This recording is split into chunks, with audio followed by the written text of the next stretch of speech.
Thank you sir, మంచి message ఇచ్చారు. పెద్ద చేపలు వచ్చి చిన్న చేపలను మింగుతున్నాయని. సరే, హింసకు కూడా అందరు ఎట్లా చితికిపోతున్నారు.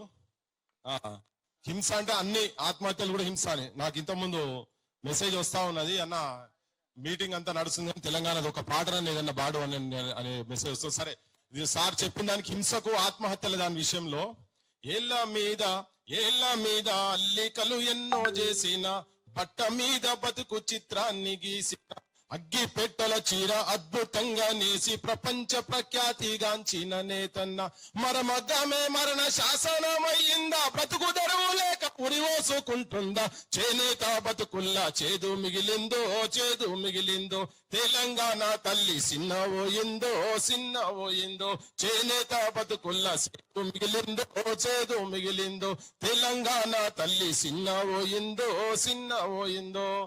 తాగి పంటరు 2000 వస్తే తాగి పంటరు అనేటోళ్లకు ఇగో దీని వెనకాల కథ ఏమున్నదో ఒక్కసారి అగ్గిపెట్టల చీర నీ లండన్ లో పోతే నీ ప్యాలెస్ లలో ఇక్కడ ఎవరు చేసిన కార్పెట్లు పోయి ఆడబడుతావు, ఇక్కడ చేసినటువంటి మా వడ్లోలు చేసినటువంటి పెద్ద దర్వాజాలు, కిటికీలు, బీరువాలు ప్రపంచం ఇక్కడికి దొంగతనం చేసుకొని తీసుకుపోయి ఇక్కడ ఉన్న వాళ్ళు బ్రిటిష్ వాళ్ళు. దాన్ని చూస్తే మీకు మా చరిత్ర అర్థమవుతుంది రా నాయన, మీకు లేకపోతే మీకేం అర్థం కాదు.